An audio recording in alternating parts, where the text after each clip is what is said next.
Hello, good afternoon. It's good morning. I mean, it's May the 1st, Labor Day.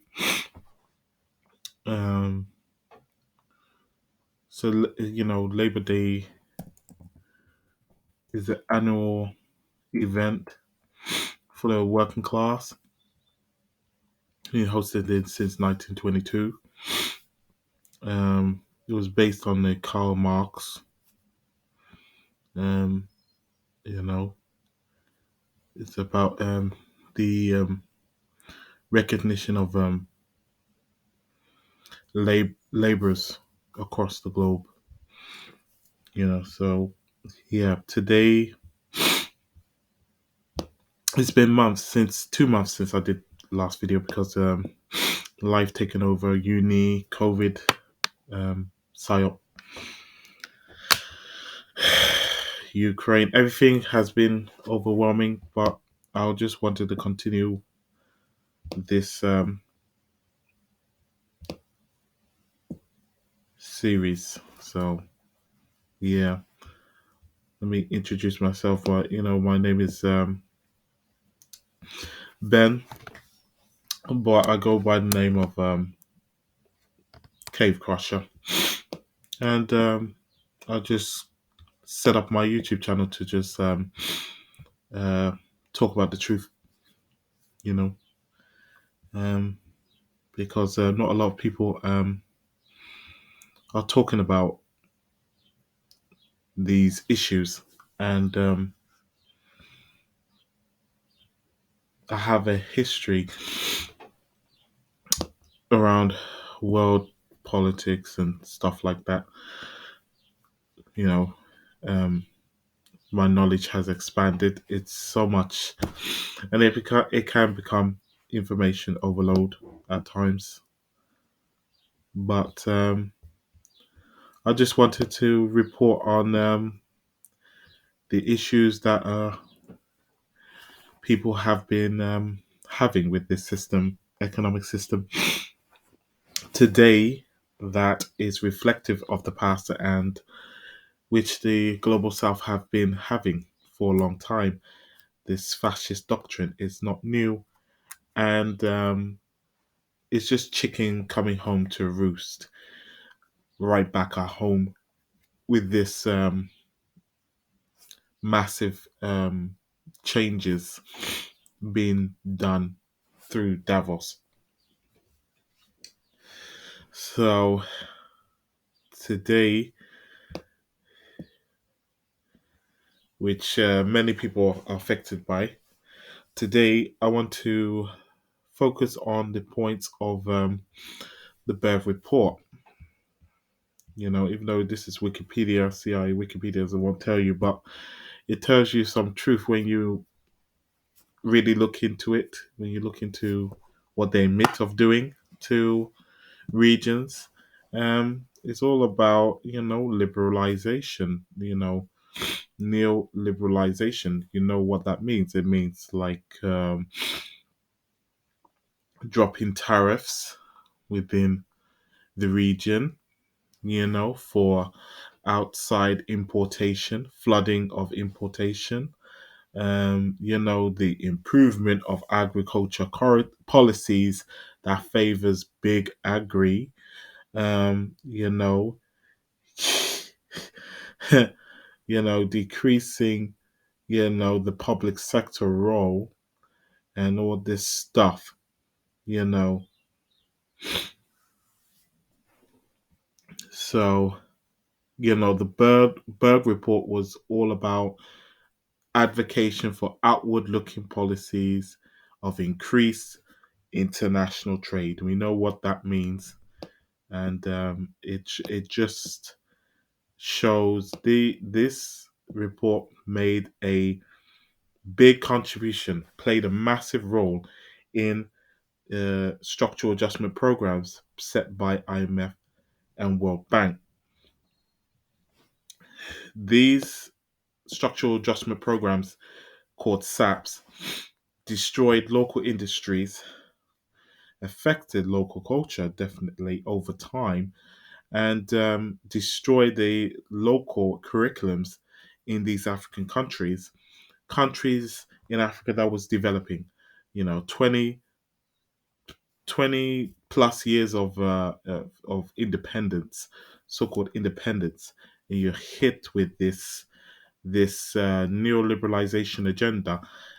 It came at a time with the engineered oil crisis in the 70s. There was a time in the onset of these independent countries. There was an oil boom. You know, there was an oil boom that was going on. So this global oil crisis in the 70s, in 1973, happened in 73.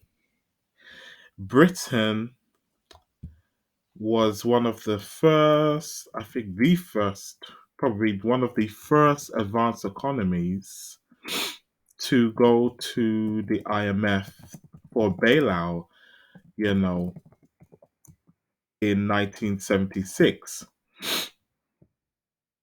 Hope I get the date right if I research. Yes.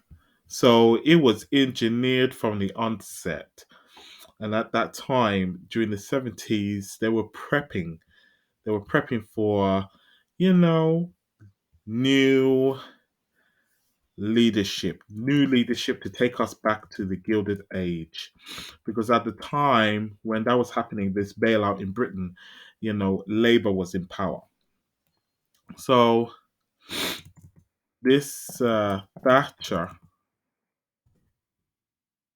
they put this plant, Baroness Thatcher, to take charge in 1979. It's not a coincidence that 3 years after the bailout, years by after the oil crisis, this selective victory for Thatcher that was put in by Le Cercle. Le Cercle is a anti-communist invitation secret um, organization. It's like a secret society for business. It operates like Bilderberg. It has CIA connections.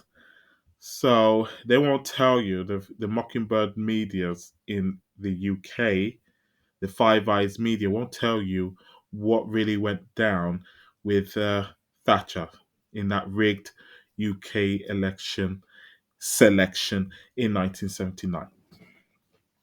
So it goes back to what I've been saying about these, quote, free, end quote, market policies that were being pushed down in Africa.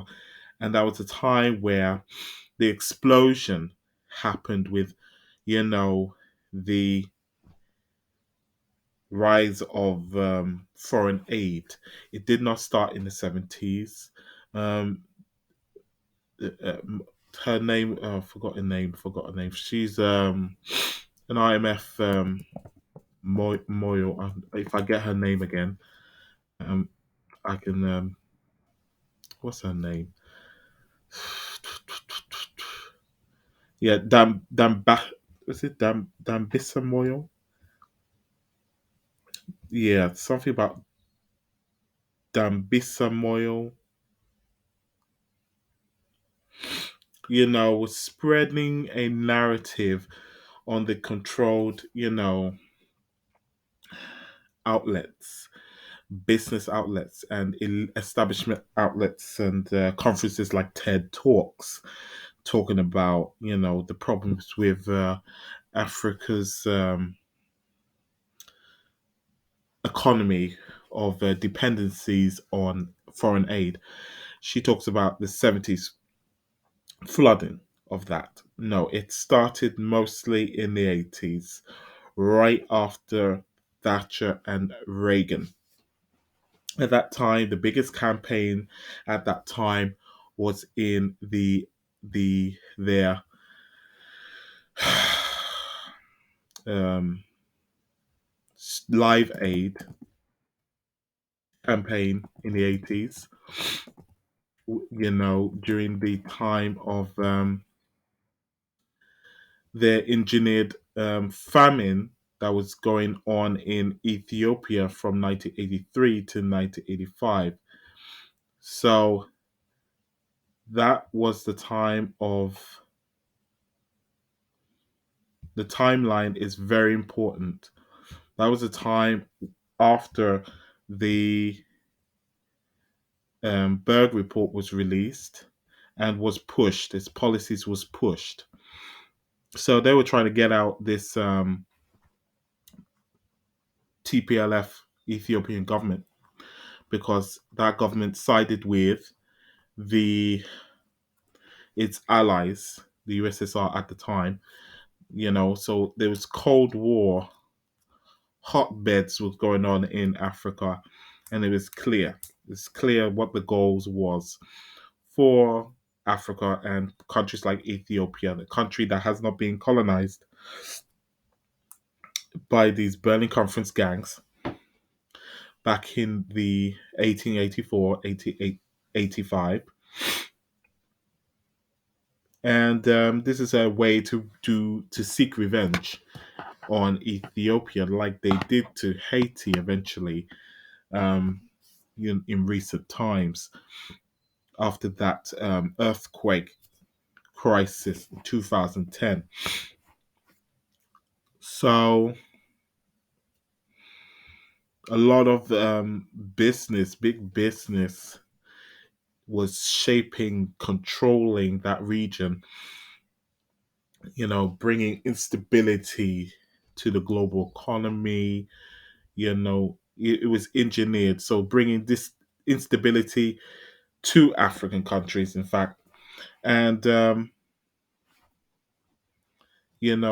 was this engineered energy crisis in 1973. And then it happened again in 1979. In It's not a coincidence. In 1979, the same year Thatcher came in power, and the birth of neoliberal economics. From the London School of Economics that was passed to the Chicago boys to be pushed and implemented into the United States framework, political and economic framework that is part of their current policy, westernized countries' policies. And that's what they were trying to impose on the global south, the region that is regarded as third world, you know have no standing on the world stage, weak. And they were preying on the weak, and that's what they were doing. And they were doing that for a long time. There's certain languages they love to use, um, in the context of Africa, and Africa has been living with that for decades. Um, this idea they push in the business um, circles, this idea of global governance, good governance, yeah, no, not global governance. I heard about, in fact, it was called uh, good governance. Sorry, this system is laggy. Trying to make it as fast as possible to get the point across. This good governance crap, and you have these NGOs, with the same name that pushes this neoliberal economics agenda into the region and have a nefarious plan to just control, have because they have controlling interest in Africa already. So their goals is to really continue that occupation and their controlling interests in Africa. And anything that tilts and challenges the status quo will be squashed. And that's why they're having a massive, massive war against BRI in Africa. And, competitors such as BRICS and Russia entering into the African markets. They don't want alternatives. They don't want Africa to have alternatives to go to. They rather have the status quo of World Bank, IMF controlling interests in Africa. And with that,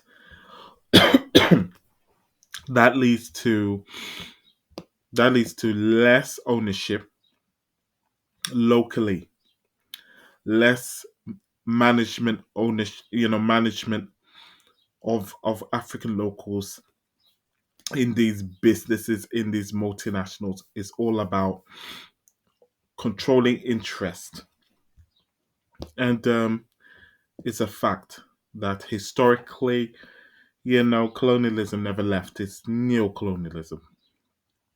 It's imperialism right there at its crux. And it has not gone away. And, to this day, 14 African countries are still being occupied under France, CFA, and their imperial hangover Francophonie organization. The Commonwealth is no different. The British Council in Africa is no different. These systems are in place. These curriculums that is pushed by them and supported by them in Anglophone African countries by the British Council are there in place to ensure that African children don't grow up and start learning the system to resist their this economic system that has been imposed by Western imperial former colonies, these powers, because their goal is to not let Africa be free from the colonial vestiges and charter its own path in economic development. It's all about debt servicing, it's all about exporting commodities to industrialized Western world where they can just ship and outsource to places to manufacture the cheap labor. They don't like the rise of China's development, the increasing of pay among Chinese laborers is making them really angry and really nervous about the future they occupy. And they don't like the emerging rich China that has become. And it's realizing to countries in the global south that is looking for models and is right now is looking at the east, is looking at China more than is looking at the west as economic aspirations to be the go-to model for economic development. So these things is a massive problem for these 14 African countries. You know, France holding their national reserve, you know, and that has been put in place since December 1945.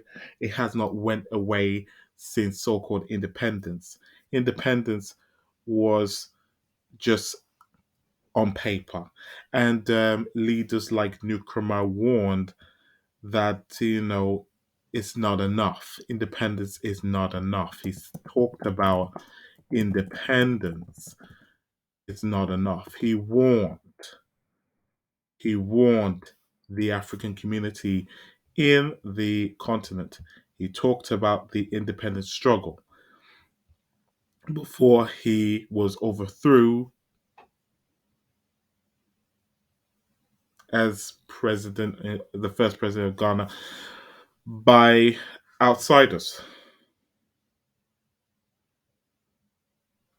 such as the CIA involvement, just like they did to a lot of African freedom fighters who were leaders, you know. And let me get back to that Lee Circle, which is interesting. That organization, Lee Circle, supported the South African apartheid, and it's really interesting that if you read it, I recommend you reading it. I will be sending the sources down there, putting the sources down there for everybody to read, and you know that's what was happening. It's a secret, CIA funded group. They have links. These Five Eyes community are in there. They have links to the war on terror psyop, this Cold War Gladio um, policy, militarized policy on the world, and it's they have that war, that Gladio war, is pushed daily at home and abroad. So they have all sorts of connections. Their focus has always been opposing communism. Communism, this Cold War language they have been doing back in the 70s and 80s. They supported the South African apartheid, as I just said, is right there. They can tell you right there on Wikipedia.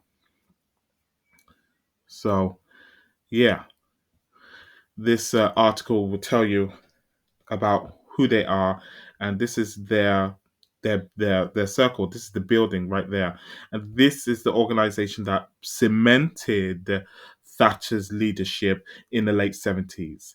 It was an intelligence international coalition of right-wing intelligence veterans, propaganda assets, and top politicians who were shaped the 1970s and 1980s, shaping the neoliberal economic system, the world order. And they will use their great interests of terrorism, in the 70s, you know, armed deals, frauds, they played a role in pushing and Gladio into Europe, bringing terror to Europe, and it's been that way for a long time. It's been that way for a long time.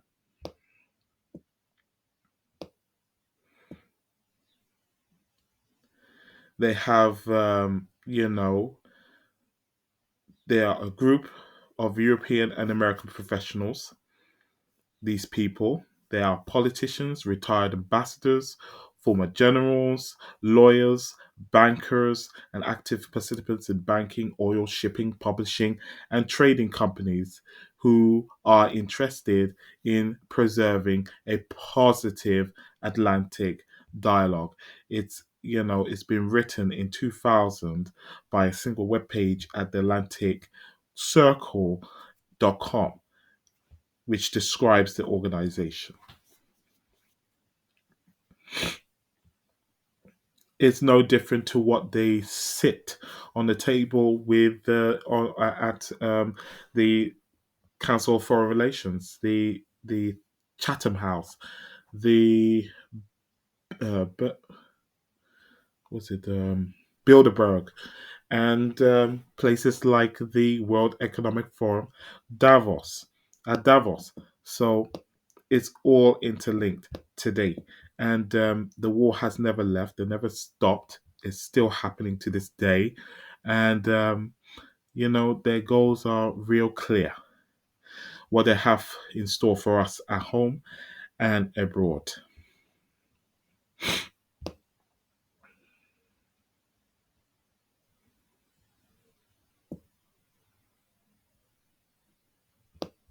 Yeah, just like that. This is their funding, and the Mockingbird media in the UK, independent, have admitted that the group is CIA funded in 1997. That was 25 years ago.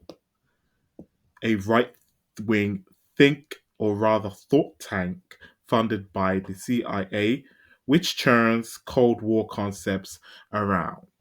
Why does this organization relates to what we are having today in Ukraine, and what is related with the World Economic Forum, Davos, and with this group is the circles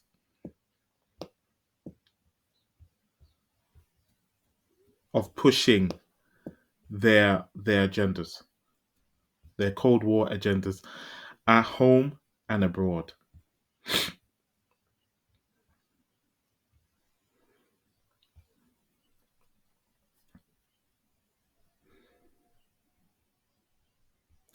Yes. Um, in regards to Ethiopia, there is a agenda that have been pushing for a long time, that have been pushed by Five Eyes, Tigray independence. Um, you know, breaking off Ethiopia, and that was the goals. You know, and it's not a coincidence because Ethiopia has ties with China, the main headquarters of the Gaddafi's organization, that stems from the original organization of African Unity is there, that Nkrumah started, and African freedom fighters. So, which has a delegation center in Beijing, China, and they have close ties with China. So there is things like that going on, but at the same time, the Ethiopian government, have been manipulated. There is manipulation of factions who are Western assets, you who have Western involvement. So there's two. They are using two sides in that Ethiopia, to as a way to push conflict, divide and conquer, so they can smash up the nation Ethiopia. You know, a non-colonized country, historically non-colonized country. And this is what they want. This is their goals. And we know where that leads to.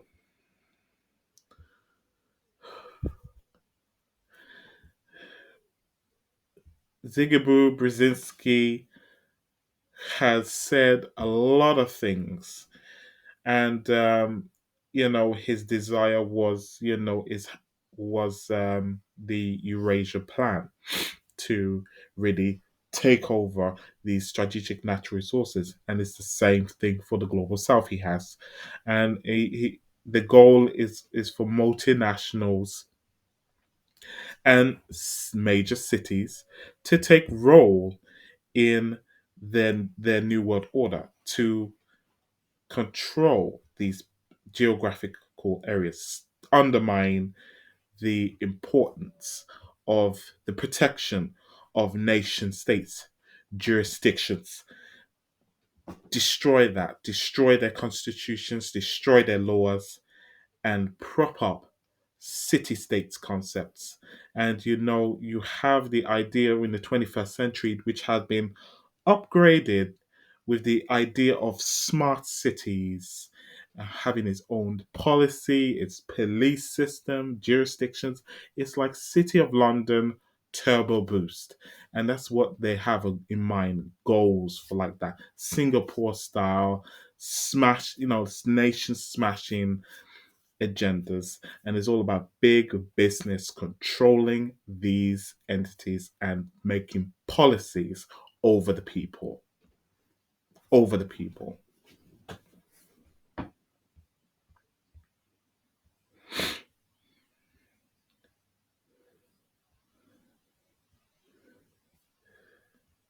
Yeah, it's Bilderberg on steroids. Lee Cercle. It just goes back. It just goes back and it's connected to PNAC agenda. The PNAC agenda, the Project for New American Century. It has been, the organization itself has died in 2006, 2 years after the bullet hole 9/11 commission.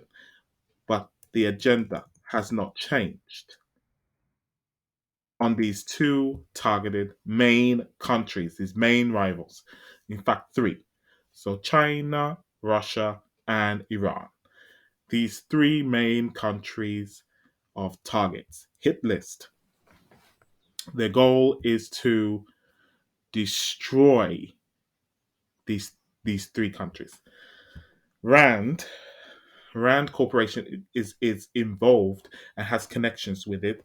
The American Enterprise Institute, which I have talked about when they were pushing in January disinformation warfare on the people at home and abroad, and it's all connected with what's going on in Ukraine. In 2019, Rand has did an article about overextending and unbalancing Russia. That was before the Rona psyop in December 2019, their war in China. Before the worldwide war they pushed in 2020 on us, this Rona psyop. Before Ukraine in 2022, their PR campaign. So that goes back 3 years ago. 3 years ago. I believe they have updated the article recently to as part of their assessment because this is their golden ticket. This Ukraine PR, this PR front, using Ukraine as cover for the real agenda. Big business real agenda is to overthrow the government in Moscow.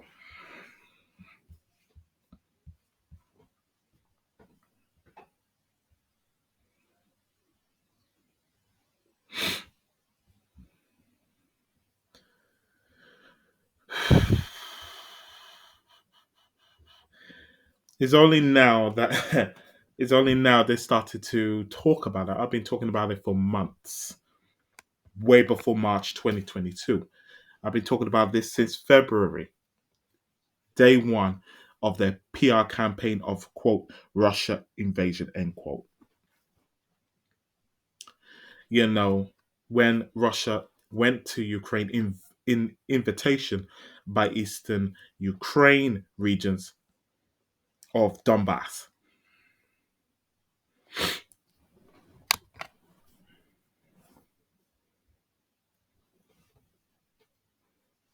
To do these special operations to take out these terror assets, these terrorist assets fomented by US and its allies, Axis, the axis of evil, Israeli axis.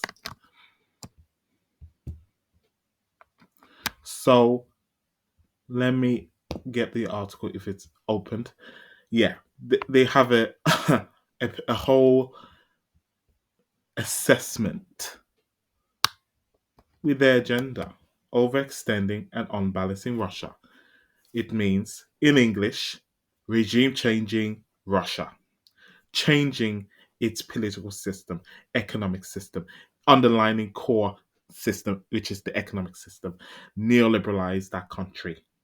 That's the end game. Smash that country up, gutter that country's public sector, the state assets, and control their natural resources.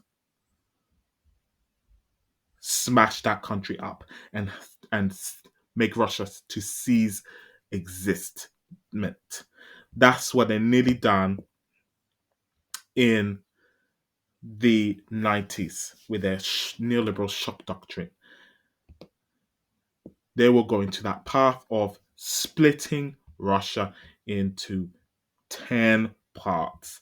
In 2004, CIA had this wet dream of splitting, you know, Russia into 10 countries. Russia will not last, blah, blah, blah, in 10 years. At that time, that angered um, the Russian elites,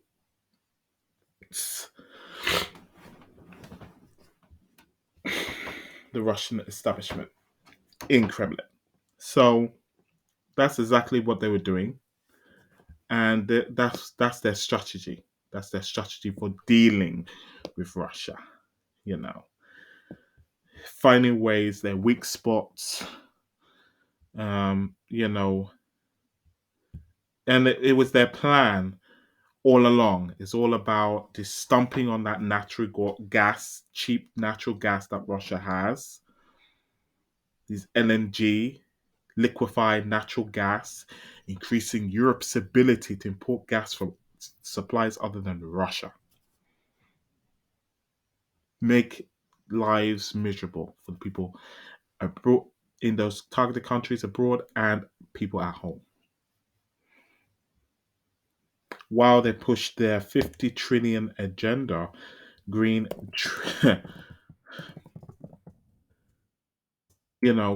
green agenda, green energy agenda, yeah, at Davos last year. And this was made in 2 years prior, 2019. So the timeline is very important. Very important.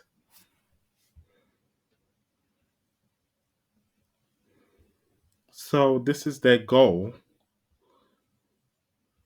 for these targeted countries, is exactly the same goal they want for the South, the global South, to depend on the West.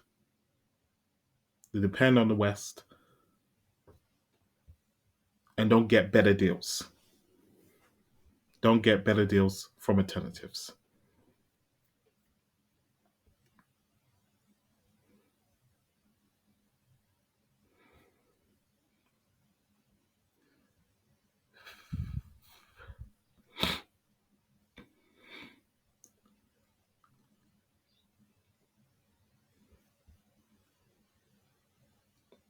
There you go.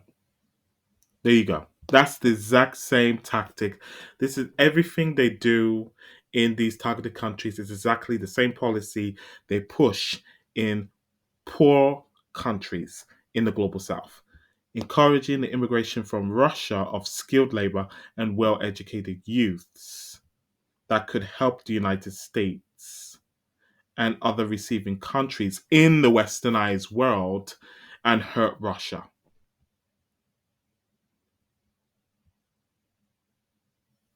Yeah, yeah, making people's lives miserable in these targeted countries. And that's the same goal they always had for China for a long time.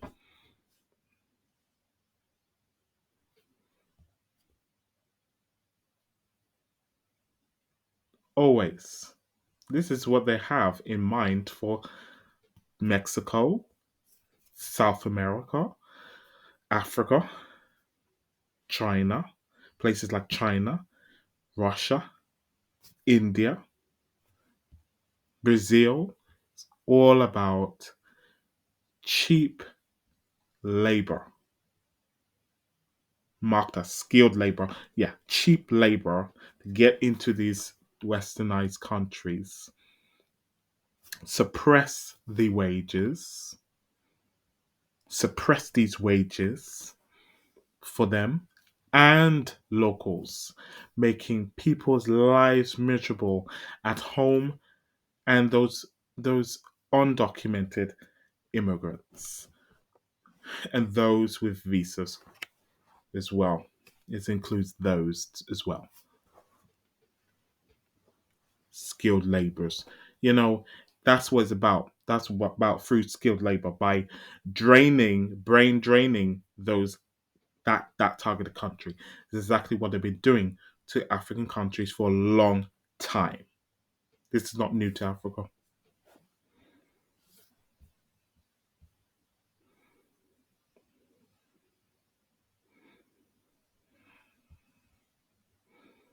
You know, making things higher, harder, piling on deep through the private sector. They don't need the government to do all these sanctions. They are going to coordinate the private sector, which they have been doing, that's the plan in this document, which is active warfare that is taking place by the private sector from these big business, Western and Israeli big business entities that are pushing a war in Moscow since the special operation through their Ukraine PR campaign, anti Russian campaign. Yeah, 500 businesses talking about pulling out of Russia, holding back from Russia, divesting from Russia, 2,000 businesses, war on that country. 2,000 cartels, basically, of these oligarchs in the West pushing a war in Russia to get rid of Putin, to get rid of his administration, to get rid of their system. Regulated markets. Go back to the good old Yeltsin days. That's their end game. Smash Russia as possible. Split them up, take them out, take pieces of their provinces like they did to, Serbia, taking Kosovo from them. CIA created that artificial nation. The smaller the nation, the smaller the government, the better. The better to control the country. Small countries always end up being occupied and controlled by these globalist entities because, the weaker the economy, the smaller the geography, the smaller the government, the easier to manipulate and control interests. And that's what they've been doing. That's what they have been doing to African countries for a long time. Smashed ones, smaller ones that have been, artificially created historically by former colonies. This colonial mindset has never left this Anglosphere. They have been continuing this game on most than half the world. More than half the world, they smashed up, occupied, raped, stole. That's exactly what they've been doing for a long time. And they're not going to lay rest. They're doing this for their future children and not for ordinary folks' children. They're not doing it for ordinary people in the West. They're doing it for themselves and their families and their friends.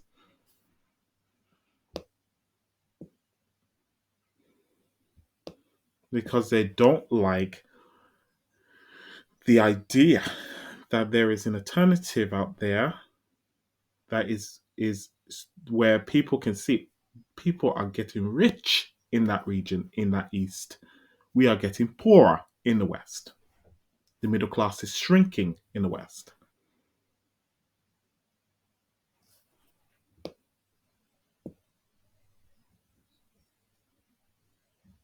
You go funding terror assets, pushing war in within the country, promoting liberalization in Belarus, yes. All about market reforms, pushing that country into a US client state to be like Georgia, where there is labs, the origins of that Rona. So, yeah, promoting liberalization in Belarus.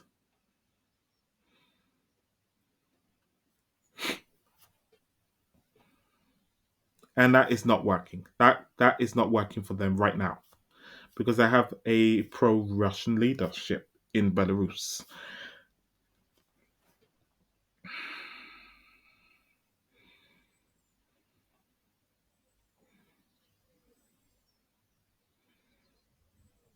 So right now, since their PR campaign, what they talking about in this PDF, talking about reducing Russian influence in Central Asia. Right now, they're already starting trying to do that in one of these Eurasian countries. I forgot the name, but they're starting to push some, Serbia style, this Kosovo style. I mean, tactic, breakaway countries. Yeah,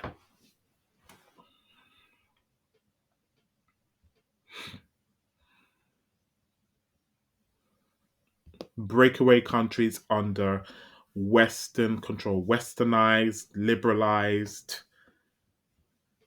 that fits the Davos program. If you're not with the Davos program, you will be targeted.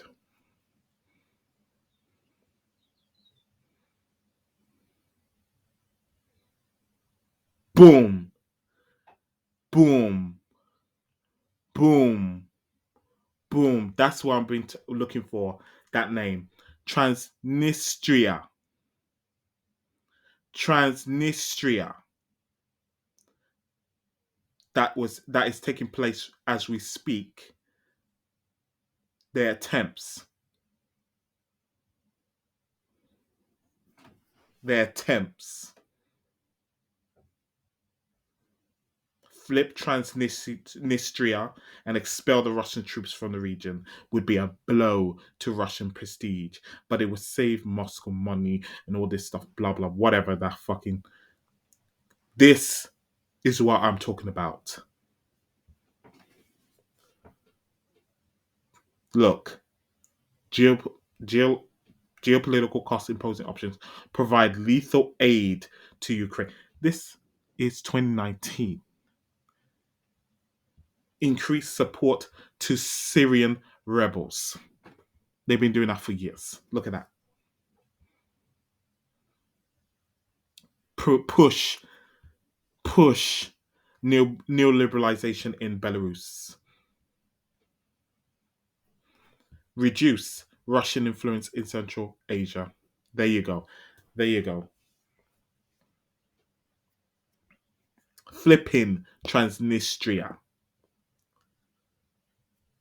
So I don't want to go all the way through this PDF, but you have an idea what they are trying to do right now in 2022 from this 2019 playbook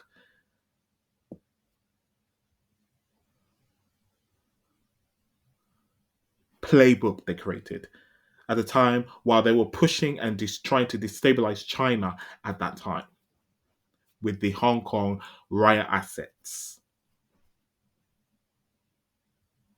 while prepping to push the ultimatum to push a heavy blow on China to slow down China's growth, weaken China, stop China in strategic technological innovations with the trade war psyops prior to 2019.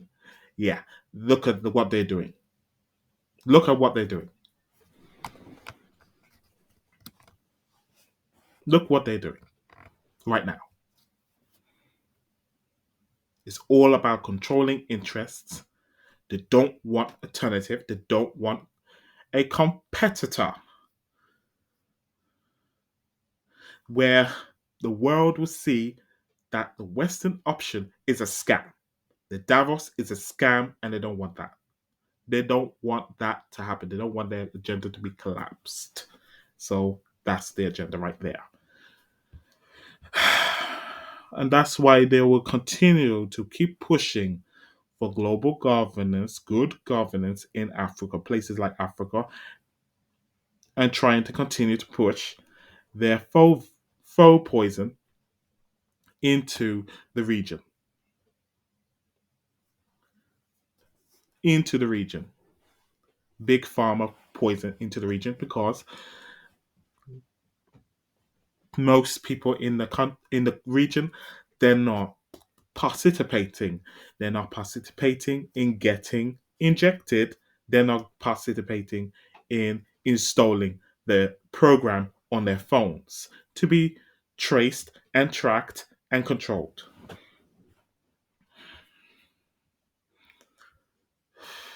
And that's why they are big tech is going into that region, fighting for the hearts and minds and pushing this meta's pushing this uh fighting fake news in Ghana, you know. One of out of 53 African countries. It's a good luck. Good luck. Good luck. Good luck. A region that has an average age of 19 years. This is their targeted market. This is their targeted market. Meta begins a campaign in Ghana to combat the spread of fake news. Yeah.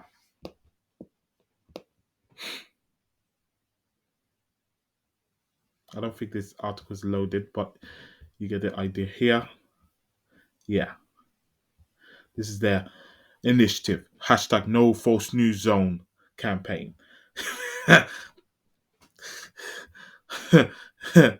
Oh my goodness. Isn't it funny? The truth shall set you free. Yeah. Yeah. By Meta. You can't make this shit up. Well, see you on the next episode. Thank you for listening, and please share.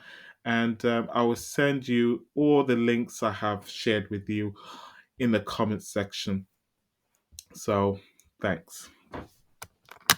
Have a great weekend. Goodbye.